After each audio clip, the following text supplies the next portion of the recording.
Welcome back to Dr. Shrikant Pharmacy channel. Please like, share, subscribe and hit the bell icon for the latest pharmacy video.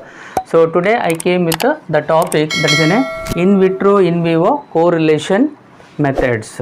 Okay, it is another important topic in the bioavailability and bioequivalent study. Many times asked in your examination as 5 marks.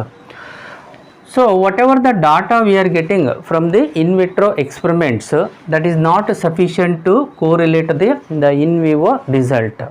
Hence the correlation has to be predicted, or you can make the exactly equivalence to the in vitro study with the in vivo study. So that relation is called as a correlation with respect to in vitro in vivo. So in vitro in vivo correlation is nothing but it is a predictive mathematical model. It's a predictive mathematical model where which describes the relationship between the in vitro that is an in vitro of a dosage form with respect to rate and extent, and in vivo its pharmacological responses. So what are the objective or what are the needs? क्यों हम लोग ये topic पढ़ना? Okay क्यों हम लोग ये topic पढ़ना बोले तो जैसे ही हम लोग नया डोसेज फॉर्म डेवलपमेंट करते हैं ना, उसका जो इवैल्यूएशन करते हैं ना, करने के बाद उसको जो एलिजिबिलिटी है या नहीं वो जानकारी लेने के लिए हम लोग इन विट्रो डिसोल्यूशन स्टडी करते. जैसे ही इन विट्रो डिसोल्यूशन स्टडी करते ना, वो हम लोग ये सोचते ये जो रिजल्ट रहता है ना, it is the same actions will be occurs in our body. So that is why we are searching the alternative for the in vivo study, alternative for the in vivo bioavailability study in human being. ये जो in vitro study करते हैं ना, वो जैसे dissolution study करते हैं ना, वो जो रिजल्ट आता है ना, वो हम लोग ये सोचते इसकी इन विवो का alternate.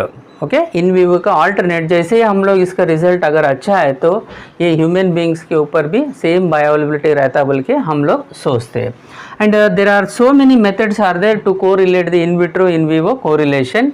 And most importantly the dissolution data, in vitro dissolution data and in vivo data will be studied by the common method that is called as a plasma drug concentration और urinary excretion rate data और pharmacological response data. ये जो भी है ना, इसके data से हम लोग जानकारी लेते कितना लेवल पे कोरिलेशन है बोले जैसा. If a very good correlation between the in vitro and in vivo data, then we can predict the in vivo performance from the in vitro data. जैसे ये जो कोरिलेशन दोनों इन विट्रो और in vivo को study का जो data मिलता है आपको, जैसे समझ लीजिए प्लाज्मा रहने दो या यूरिनरी रहने दो या रेस्पॉन्स रहने दो, जिस तरह से दी सुपर इम्पोज हो जाता है उस तरह से ये बहुत ही हेल्पफुल होता है for the in vitro data. And there are 3 levels of correlations are there for find outing the in vitro in vivo correlation.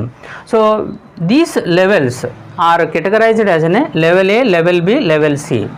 Level A ये मतलब क्या हो जाता है, जैसे ये point two point, okay, in vitro का जो डाटा रहता है ना, इन विवो का data point two point correlation रहे तो उसको बोलते हैं दी एग्जैक्टली लेवल ए, और it is called an exactly in vitro in Vivo जो डाटा रहता है ना एकदम सेम रहता है. समझ लीजिए डाटा, समझ लीजिए सी मैक्स रहने दो, T max, A you see और टी ऑफ. ये जो ग्राफ बता रहा हूँ time versus the plasma drug concentration level, मैंने ये 2 तरीका का डाट दिखा रहा हूँ, एक ग्रीन और एक ब्लैक. देखिए आपका जो कर्व दिख रहा है ना, कुछ भी फर्क नहीं है, वो जो बोलते हैं उसको the point two point correlation, and the level of correlation is a. So that is the main important of any the correlation should be in a such a way that. And second one, level B, between the mean resolution time and mean residence time. ये जो method रहता है ना, ये जो type रहता है ना लेवल बी, मतलब क्या हो जाता है, the principle involve in the statistical moment theory. Statistical moment theory जिस तरह से ये जो रिजल्ट बताता है mean dissolution time with the mean residence time के ऊपर, और जो कोरिलेशन करते हैं ना उसको level B correlation. Last one level C correlation are the relationship between the single in vitro parameter and single in vivo parameter. जैसे ये दोनों का सिंगल पैरामीटर से हम लोग करते हैं ना, उसको बोलते हैं दी लेवल सी। जैसे समझ लीजिए AUC समझ लीजिए, या टी मैक्स समझ लीजिए, या टी ऑफ, जैसे एक पैरामीटर इन विट्रो का, एक पैरामीटर दी इन विवो में, दोनों सेम पैरामीटर हम लोग कंपेयर करते हैं ना, वो जो रिलेशन बोलते हैं ना, level C relation. So these are the most important the levels which are identifying the in vitro in vivo correlation. What are the applications of this? What are the applications of in vitro in vivo correlation? Majorly this will be helpful when the consistency of the batch to batch, okay जैसे हम लोग batch का batch हम लोग compare करना बोले तो इन vitro in Vivo relation बहुत ही इम्पोर्टेंट रहता है। जैसे नया ड्रग हम लोग डोसेज फॉर्म लॉन्च किया या इनोवेट किया, उसके बारे में हम लोग अगर मार्केट में इंट्रोड्यूस करना बोले तो ये जो in vitro in vivo correlation बहुत ही इम्पोर्टेंट रहता है। एंड ये जो इन विवो का जो डाटा रहता है ना, उसके हिसाब से हम लोग इन विट्रो का डाटा भी सेटअप कर सकते हैं और स्पेसिफिकेशन कर सकते हैं।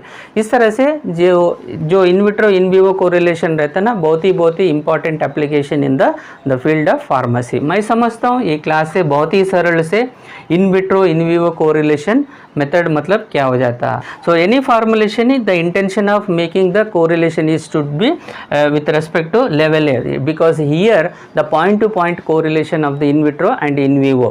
So thank you very much watching this video.